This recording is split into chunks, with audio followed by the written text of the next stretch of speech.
안녕하세요. 여러분과 함께하는 자신만만 적용기술사 김원숙입니다. 자, 저번에 우리가 산골장에 관한 내용을 했었죠. 이번에는요, 매장 문화재입니다. 자, 매장 문화재, 같은 매장은 매장이네요. 그죠? 이번에는 뭐, 골분을 묻는 문화재가 아니고, 물론 뭐, 골분도 들어가긴 들어가겠죠. 옛날 어떤, 뭐, 고조선 시대 때 어떤 뭐 원시 시대 때 어떤 골분일 수도 있고 그죠? 자 근데 그런 것은 그럼 이거 사람 유골인지 고조선 시대 때 사람인지 어떻게 합니까? 라고 할 수는 있겠지만 그거는 문화재 어떤 보호 구역이라든지 그런 지역이 정해져 있죠. 그래서 그런 곳의 어떤 건설공사에 관한 내용들인데요. 자 이제 앞에 이제 60강 넘어가기 전에 앞에 각 단원마다 하나씩 끝날 때마다 이렇게 시험 칠 수 있도록 여러분이 시험 칠 수 있도록 이렇게 내용을 적어놨어요. 그래서 보면은요, 뭐 가제 2 이래가지고 가제 1, 가제 2, 뭐 가제 3 이래가지고 우리가 택 4문제, 뭐 그다음에 한 문제 뭐 1페이지 뭐 소요 시간 30분 뭐 이래놨는데 원래는 용어는 우리가 10분 정도, 논술은 25분 정도로 돼 있지만 실제로 공부를 할 때는 그런 시간에 맞추면은요 여러분들이 생각할 수 있는 여유가 없겠죠. 그래서 이왕이면 여유도 좀 가지고 오픈 테스트 책 보고 쓰셔도 상관은 없습니다. 자, 그 이유 중에 하나가 지금 연습하는 단계는 충분히 이런 자료를 가지고 자료의 맥락에 의해서 답을 써놓은 것이 공부하는 방법이죠. 그리고 앞에 하나 끝날 때마다 이렇게 내용들이 있기 때문에 여러분들이 복습도 할 겸 머리 한번 생각을 한번 해볼 겸 그래서 오픈 테스트용으로 지금 만들어 놓고 맨 마지막에만 시간에 맞춰서 답을 써도록 그리고 문제를 자꾸 이렇게 선택하는 방법이라든지 이런 것을 평상시에 이렇게 공부를 좀 해 놓으셔야 돼요. 시험 당일 뭐 100일 한 달 전에 막 이렇게 급하게 하지 마시고 하나씩 달라 끝날 때마다 충분히 생각도 하고 한번 써 보시고 그리고 또 책도 자꾸 이렇게 자료를 뒤져서 여러분 이 자료가 두껍지가 않아요, 여러분. 그죠? 두껍지도 않고 굉장히 그 중요한 맥락만 달아놨기 때문에 그 중요한 맥락이 실제로 시험에 다 나왔던 내용입니다.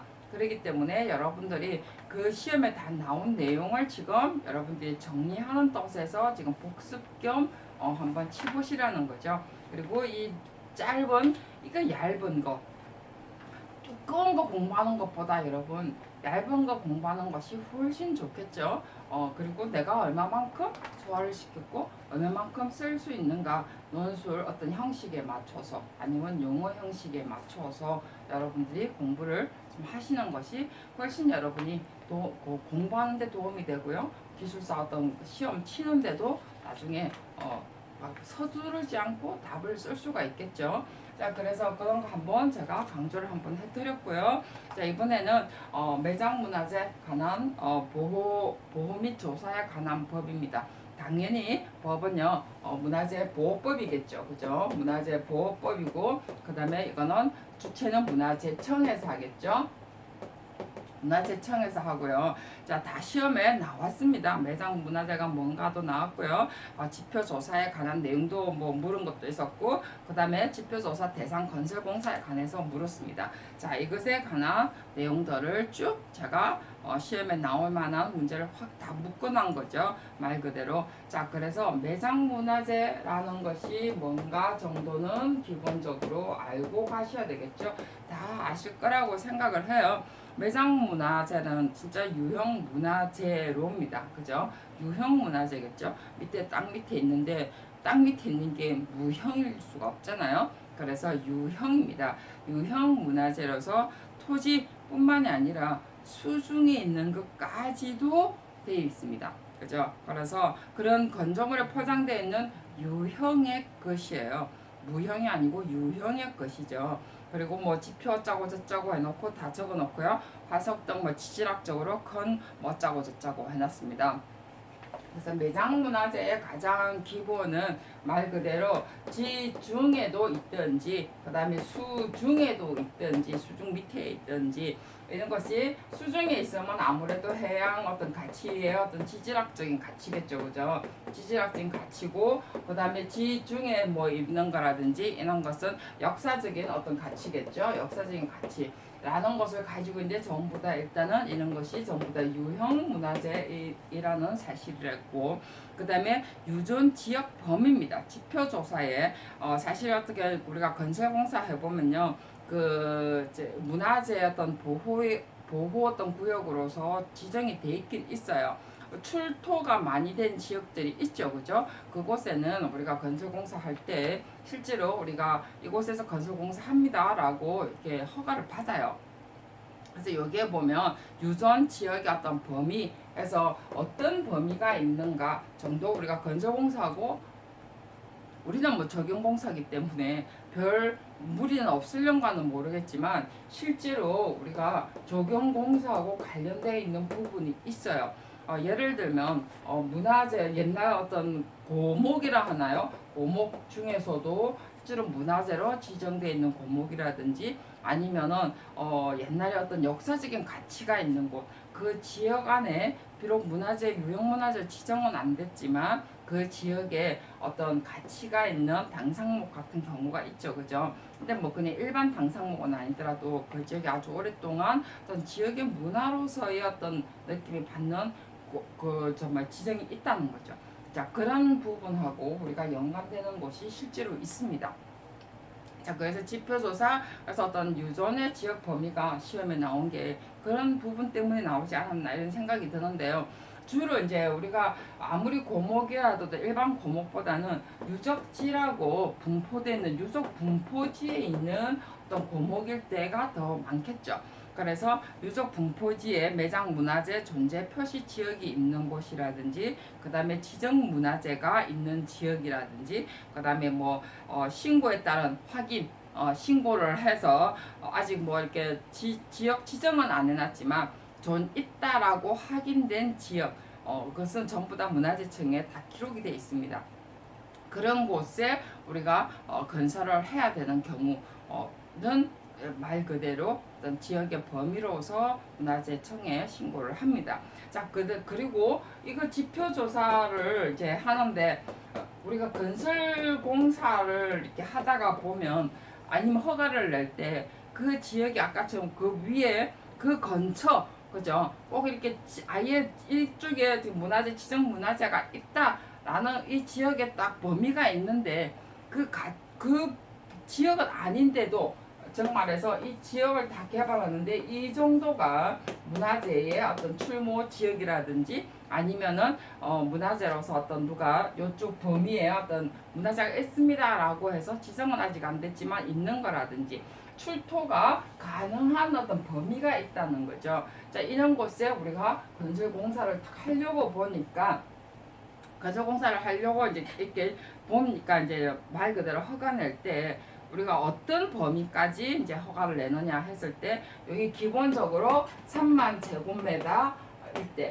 자, 근데 사업 전체가 어떤 사람들은 좀 약아서 그렇겠죠. 한 10m 제곱 정말 1만 메다 제곱만 다 허가 내고 하고 난 다음에 몇 년 뒤에 또 그 옆에 이렇게 또 2만 제곱 이래 내면 안 된다는 거죠. 여기에서 보면 동일 공사 사업 전체 면적이 3만 제곱입니다.